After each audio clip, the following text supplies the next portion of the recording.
جب نبی پاک सल्लल्लाहु अलैहि वसल्लम इस दुनिया से पर्दा फरमा गए तो दीन इस्लाम के निज़ाम को संभालने के लिए खिलाफत का सिलसिला जारी हुआ। हज़रत अबू बकर रदी अल्लाह अन्हु, उमर फ़ारूक रदी अल्लाह अन्हु, हज़रत उस्मान रदी अल्लाह अन्हु और हज़रत अली अल-मुर्तज़ा रदी अल्लाह अन्हु, चारों खलाफाए राशिदीन ने दीन को मजबूत किया। हज़रत अली रज़ी अल्लाह अन्हु के बाद खिलाफत का निज़ाम ज़वाल का शिकार हुआ और हज़रत मुआविया बिन अबी सुफियान रज़ी अल्लाह अन्हु ने बादशाहत की बुनियाद रख दी।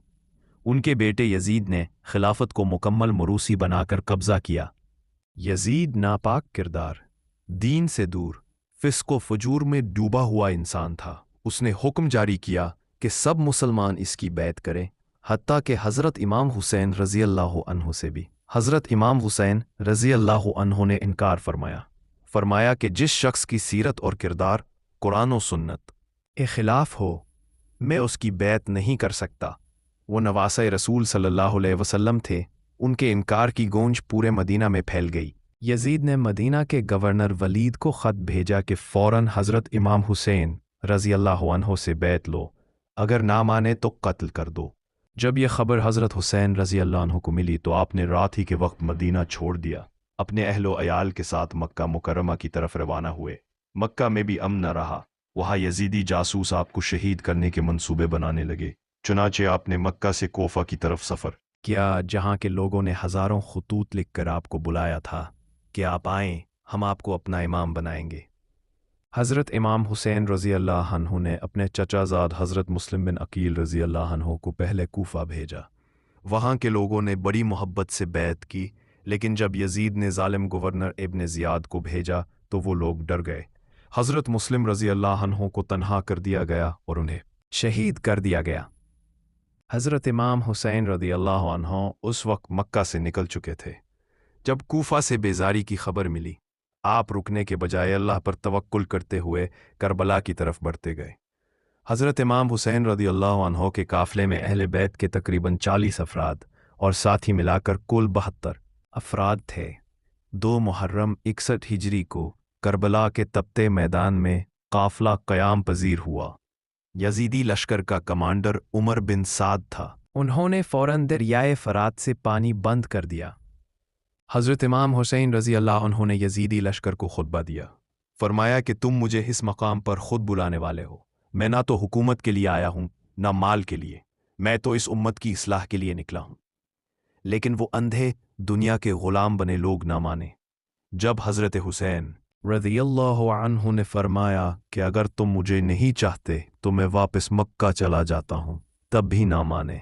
7 मुहर्रम को पानी मुकम्मल बंद कर दिया गया। ख़वातीन, बच्चे सब प्यासे हो गए। हज़रत अब्बास रज़ी अल्लाह अन्हु जो अलमदार थे, कई बार पानी लाने की कोशिश करते, लेकिन दुश्मन तीर चलाता रहा। यहाँ तक कि 9 मुहर्रम आ गई और जंग की तैयारियाँ मुकम्मल कर ली गईं। 10 मुहर्रम का दिन आया। हज़रत अली अकबर रज़ी अल्लाह अन्हु, हज़रत इमाम हुसैन रज़ी अल्लाह अन्हु के जवान बेटे सबसे पहले इज़्ने जहाद मांगने आए। बड़ी शान से लड़े और शहीद हो गए। हज़रत कासिम रज़ी अल्लाह अन्हु, हज़रत हसन रज़ी अल्लाह अन्हु के बेटे छोटी उम्र के थे, मगर जब दुश्मनों में घुसे तो सफ़ें उल्टी, वो भी शहीद हो गए। फिर हज़रत अब्बास रज़ी अल्लाह अन्हु ने पानी लाने की कोशिश की, बाजू कलम हो गए, मगर मश्क ना छोड़ी, हत्ता कि नेज़ा मारकर शहीद कर दिया गया। हज़रत इमाम हुसैन रज़ी अल्लाह अन्हु की गोद में जब 6 माह का हज़रत अली असग़र रज़ी अल्लाह अन्हु प्यास से तड़पने लगा तो आपने उसे ले जाकर दुश्मन से पानी मांगा। शिमर ने तीर मारा और हज़रत अली असग़र रज़ी अल्लाह अन्हु शहीद हो गए। सब साथी एक एक करके कुर्बान हो गए। सिर्फ हज़रत इमाम हुसैन रज़ी अल्लाह अन्हु बच्चे। आपने आखिरी बार खेमों का चक्कर लगाया। बहन हज़रत ज़ैनब रज़ी अल्लाह अन्हा, बेटी हज़रत सकीना रज़ी अल्लाह अन्हा और अहले हरम को अलविदा कहा। फरमाया कि दुआ करना, तुम्हारा हुसैन अल्लाह के हुजूर आमियाब हो। फिर आप अकेले मैदान में उतरे। ऐसी जंग की मिसाल न तारीख़ ने दी न देगी। ज़ख्मी हो गए, घोड़े से गिर पड़े, मगर सजदे में गए और शिमर लईन ने सरे मुबारक तन से जुदा कर दिया। नेज़े पर चढ़ा दिया गया। लाशों को पामाल किया गया। खैमे जलाए गए। ख़वातीन को कैद किया गया। हज़रत ज़ैनब रज़ी अल्लाह अन्हा और हज़रत इमाम ज़ैनुल आबिदीन रज़ी अल्लाह अन्हु जो बीमारी थे को कूफा और फिर शाम ले जाया गया। یزید کے دربار میں حضرت زینب رضی اللہ عنہا نے ایسا خطبہ دیا جس نے دربار ہلا دیا۔ ایک غلام جو غیر مسلم تھا اسی خطبے کو سن کر مسلمان ہو گیا اور کہا، یہ خاندان جھوٹا نہیں ہو سکتا۔ وہ خطبہ یہ ہے، تمام تعریفیں اس خدا کے لیے ہیں جس نے کائنات کے رب ہونے کا حق ادا کیا، اور درود و سلام ہو میرے نانا محمد مصطفیٰ صلی اللہ علیہ وسلم پر، ان کی آل پر۔ اے یزید، کیا تو یہ سمجھتا ہے کہ تو نے ہم پر ظلم کر کے ہمیں اسیر بنا کر اور زمین تنگ کر کے ہمیں ذلیل کر دیا ہے، اور یہ کہ اللہ نے تجھے ہم پر غالب کر کے تیری عزت میں اضافہ کیا ہے؟ نہیں، بلکہ یہ ایک آزمائش ہے اور اللہ نے تجھے ڈھیل دی ہے۔ کیا تو یہ سمجھتا ہے کہ تو نے ہمارے مردوں کو شہید کر کے ہمیں تباہ کر دیا؟ ہرگز نہیں۔ ہم وہ لوگ ہیں جنہیں اللہ نے طہارت سے پاک کیا، جن پر قرآن نازل ہوا، جنہیں نبی صلی اللہ علیہ وسلم کی قربت حاصل ہے۔ تو اپنی طاقت پر اترا رہا ہے اور یہ سمجھ رہا ہے کہ تو غالب ہے۔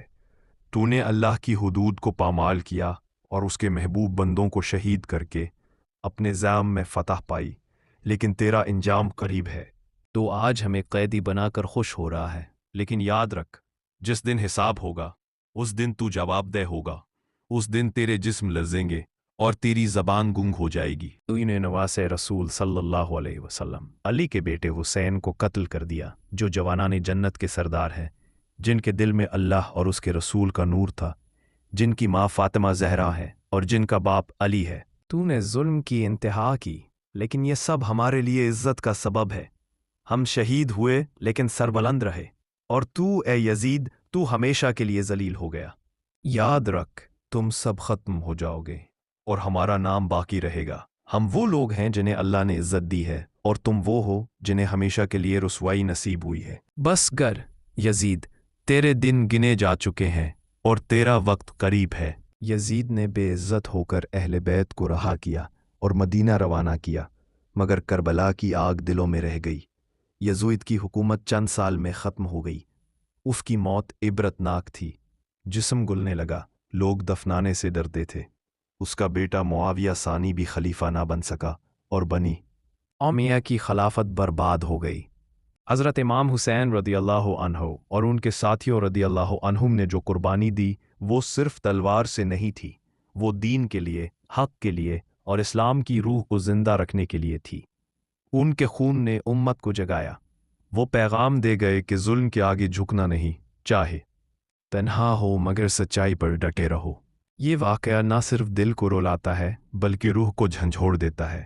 حضرت امام حسین رضی اللہ عنہ صرف نواسۂ رسول صلی اللہ علیہ وسلم نہیں، وہ اسلام کی بقا کی علامت ہے۔